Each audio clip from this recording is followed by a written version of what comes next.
मुजफ्फरपुर जिले से एक ऐसी प्रेम कहानी का मामला सामने आया है जिसे जानने के बाद आप भी अपना माथा ठोक लीजिएगा। कहते हैं कि पति पत्नी का रिश्ता 7 जन्मों का पवित्र बंधन होता है, लेकिन उस शादी के बंधन को क्या कहेंगे जब पति अपने नवविवाहिता पत्नी को शादी के कुछ दिनों के बाद, यानी कि शादी के 1 महीना भी नहीं हुआ, और वह पति अपने नवविवाहित पत्नी को छोड़ प्रेमिका के साथ फरार हो गई। यह कहानी सुनने के बाद आपको अपने पति पत्नी का जो पवित्र बंधन होता है, जो 7 जन्मों का बंधन माना जाता है, वैसे बंधन पर से आपका विश्वास टूट जाएगा, भरोसा छूट जाएगा। हम मामला आपको दिखाने जा रहे हैं। बिहार के मुजफ्फरपुर जिला आता है, वहीं का एक मामला है जहां 4 मई को एक पति पत्नी की शादी 4 मई को हिंदू रीति रिवाज के साथ हुई थी।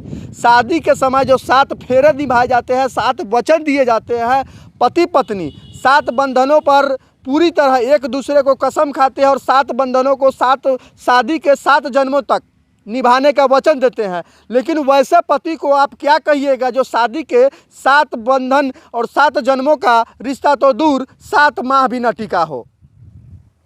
कहानी पर चलते हैं, आपको मामला बता।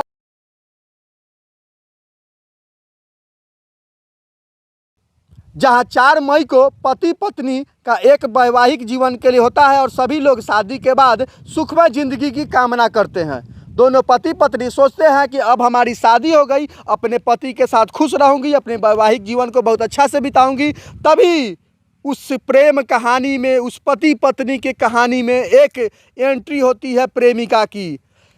शादी से पहले पति का किसी और लड़की से अफेयर चल रहा था। हंसता खेलता जो परिवार था, शादी के बाद जो पति पत्नी हंसते खेलते अपने अच्छा ज़िंदगी बिताने की सोच रहे थे, उसमें पहले ही एक प्रेमिका की एंट्री हो चुकी थी। अब पति क्या करता है, शादी के कुछ दिन के बाद अपनी प्रेमिका को लेकर फुर्र उड़ जाता है। अब समझ सकते हैं कि जो पत्नी अपने पति को लेकर शादी के बाद आशा कर रही होगी कि हमारा शादी के बाद पति से अच्छा रिश्ता होगा, शादी के बाद ये करेंगे, शादी के बाद वो करेंगे, बहुत सारी सपनाएं लेकर जो लड़कियां होती है शादी से पहले बहुत सारी सपना संजोए रहती है कि शादी के बाद हम ऐसे करेंगे, वैसे करेंगे, पति के साथ खुश रहेंगे। अब उस पत्नी पर, उस नवविवाहिता पर क्या गुजरेगा जब पता चलेगा कि शादी के 10 दिन 15 दिन के बाद पति दूसरी महिला के साथ, दूसरी लड़की के साथ फरार हो गया। अब उस घर वाले पर क्या गुजरता होगा, जिस पिता के बारे में पता चलेगा कि मेरी बेटी के जो शौहर है, पति है, वह शादी के कुछ दिन बाद दूसरी लड़की के साथ फरार हो गए। वैसे पिता पर, वैसे बाप पर क्या गुजरता होगा। अब सोच सकते हैं कि कितनी बड़ी जो 7 जन्मों का बंधन होता है, शादी का बंधन होता है, उस बंधन से भरोसा अब टूटता हुआ नजर आ रहा है। मामला मुजफ्फरपुर जिले के बोचहा थाना क्षेत्र का है, जहां पति जो है पहले से ही उसकी कोलकाता की रहने वाली एक लड़की से उसका प्रेम प्रसंग चल रहा था। और इसकी भनक जब घर वालों के लगी, बात जब सर से उठता देखा, पानी जब सर से ऊपर उठता देखा, तो लड़के के घर वालों ने लड़की की साथ आनन फानन में शादी करा दी। लड़के के परिवार वालों ने सोचे कि शादी हो जाएगा तो शायद लड़का सुधर जाएगा, अपने वैवाहिक जीवन के साथ अपनी ज़िंदगी अच्छा से बिताने लगेगा। लेकिन उनके घर वालों को यह नहीं पता था कि हम जिस लड़की से शादी करा रहे हैं उस लड़की का तो भविष्य खराब होगा ही, साथ ही हम लोगों का मान प्रतिष्ठा भी खत्म हो जाएगा।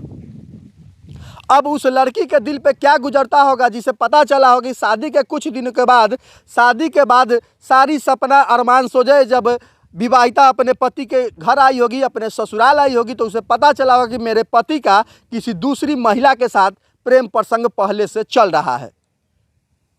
अब महिला उस प्रेम प्रसंग को लेकर सोचती होगी, चिंतित होगी, पति को कैसे सुधारेंगे। तभी पता चला कि नहीं, पति तो मेरा उस महिला के साथ फरार हो गया। अब क्या करिएगा। इस तरह की मामलाएं हैं, वारदात हैं। और अब मामला इस तरह की आ रही है जो शादी जैसे पवित्र बंधन से भी अब लोगों का विश्वास टूटता नजर आ रहा है। आप मुजफ्फरपुर फर्स्ट देख रहे थे, मैं हूं मुन्ना कुमार। अगर आप लोगों की भी कोई अपनी बात रखनी हो तो कमेंट बॉक्स में रखिए। क्या उस लड़की के साथ जो लड़का जिस लड़की से शादी किया उसको अपने घर पर पत्नी बना के लाया, उस लड़की को न्याय मिलनी चाहिए कि नहीं मिलनी चाहिए। अगर लड़की के घर वाले इस बात से अनभिज्ञ थे तो लड़का के घर वाले इस बात को जानते थे कि मेरे बेटा का, मेरे भाई का उसको किसी लड़की के साथ अफेयर है, तो उसको दूसरी लड़की की ज़िंदगी खराब नहीं करनी चाहिए थी।